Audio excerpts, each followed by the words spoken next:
Hey, what's up, everybody? It's Charles, and welcome you guys to another episode of the Dreamerspro Show, where we cover everything from sports, hot topics, classic debates, entertainment, and where we give you guys a fresh perspective on things and how we see them. And today we have an interesting episode for you guys. You definitely want to stick around for, so make sure you like the video and subscribe to the channel. Now, I'm sure many of you know exactly how I feel about Anthony Davis. There's no question, I believe, in anyone's mind that Anthony Davis is one of the top 5 most talented basketball players in the world. I'm not saying he's one of the 5 best players. I'm saying he's one of the top 5 most talented players. He has a lot of God-given abilities that a lot of other NBA players simply don't have. But on the other hand, AD has been somewhat of a disappointment to me, I believe, and many NBA fans. And in fact, he was one of the reasons I picked that Clippers team back in 2020 to be able to beat the Lakers going into the playoffs, right? He was one of the reasons. Some people say, really? You would pick the Clippers? Yes, because given the nature of his game, he's not really he's more of like a finesse big. He really likes to play around, the mid-post, three-point line. He doesn't really like the bang. He refuses to play the 5 position. And I thought that at that time, the Clippers are going to be able to rough him up with these guys like Zubac. I think they had Joakim Noah at the time and Montrezl Harrell and these guys. I thought they were just going to be able to get him be physical with him and take him off his spot.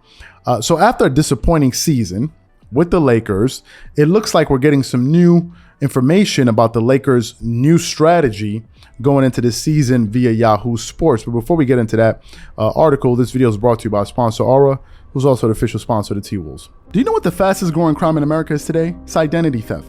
Imagine trying to log into your email only to see that your password has been changed. Then you start getting weird notifications from your bank and credit cards only to find out that all of your personal and sensitive information has been totally compromised. If you think it can happen to you and your family, just know that in 2020, over 49 million Americans were victims to identity theft, costing them a combined $56 billion. That is why we are excited to partner with Aura, who's the sponsor of this video.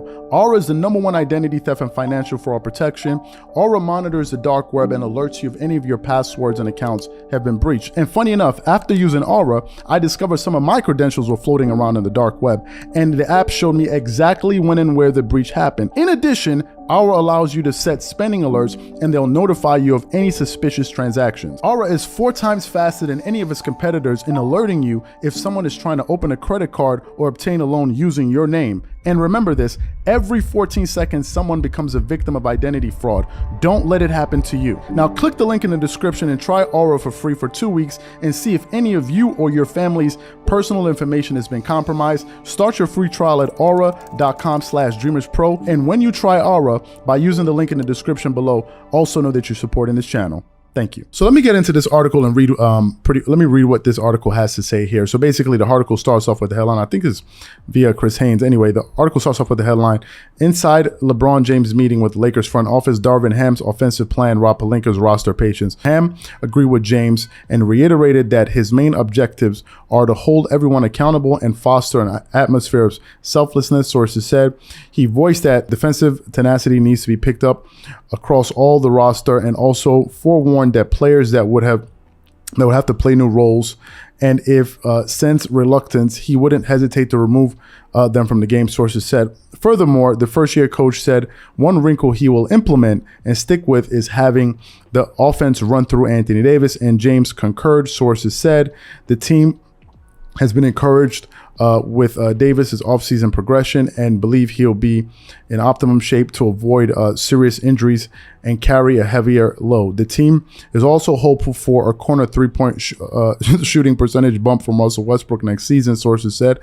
As for the roster tinkering, Pelinka explained patience will be the key in any potential moves the team makes, sources said. In a collaborative effort, all parties appeared to be aligned on one common vision of seeing how the roster will play out before any drastic moves are sought. James is finalizing a destination to host the team's annual minicamp prior to training camp, with San Diego being the likely landing space over Las Vegas, sources said. He's hoping to build a better rapport with his teammates before entering into the 2022-2023 season. So you heard what the article had to say there. Now here are my thoughts on this particular development. I am not optimistic. I'm not optimistic about this news, and I'll tell you exactly why. of the 3 Lakers stars, of their 3 all-stars, Anthony Davis is the only one of them that is under the age of 30, and that's in the middle of their prime. LeBron is at the tail end of his prime. Russell Westbrook is at the tail end of his prime. But if you look at Anthony Davis, I believe he's 29 years old. He's at the heart of his prime. Most other players that are really good or at the level of an Anthony Davis, if they were placed in a situation that AD's in, where they have an opportunity to play with LeBron and play with Russell Westbrook, but they're the youngest horse on that team, I think most guys would be salivating at that role to really step up and lead the team. Most guys would want that. But in the case of AD, he all too often seems like he relishes in being the number 2 option to LeBron James. This is just my personal opinion based off of things that I've seen and, and studying kind of his behavior. If you look at it in press conferences, AD usually lets LeBron James take the lead, answers all the questions and all of these different things. It doesn't really give me the sense that he's salivating at the opportunity to take that team, by the horn and really be the leader and be the best player, on that team. He also rarely takes over games. And usually when he takes over games and he puts up big numbers, they usually don't have an impact on winning. I'll give you guys an example of what I'm talking about. Let's take this a step further. If you look at his numbers last season, to give you guys a glance at what I'm talking about. Last season, he averaged 23 points per game, which is, the year he joined the Lakers, he was averaging 26.1. Okay. He shot 53% from the field, which is good.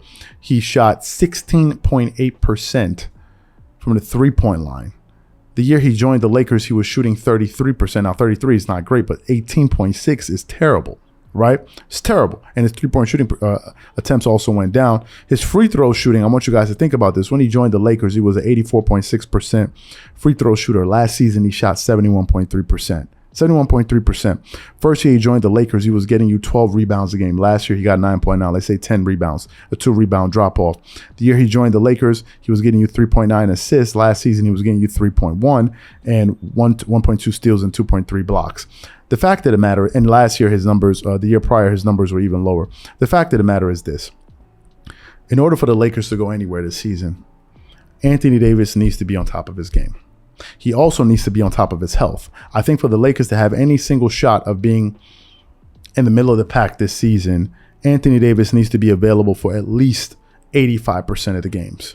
He really needs to. He needs to be the workhorse on that team. He needs to be the guy that's playing every single game, because it allows older players like maybe LeBron to take rest here. Russell Westbrook, who seems to be in tip-top shape, seems to be one of these guys that can play every single game. But once in a while, if you have an Anthony Davis in the lineup that's really doing his thing, these guys can take opportunities throughout the season, maybe at various points, to kind of take one game off and just kind of recover a little bit. So to me, listen, it's a new strategy. They're going to run the offense through 80, but to be quite honest with you, I'm skeptical. And if I'm being honest, I don't think any Laker fan that heard this news is jumping for joy. They're like, yeah, this all sounds nice, but let's see what you actually go out there and do on the court, right? We've heard this before, right? Last season, he was the butt of many people's jokes. You heard the joke that Charles Barkley was saying, Anthony Davis, street clothes Davis. So street clothes Davis. So to me, it sounds great, but we need to see this in action. These are my thoughts and opinions. Whatever you guys think, leave your thoughts in the comment section. Catch y'all on the next episode. Peace.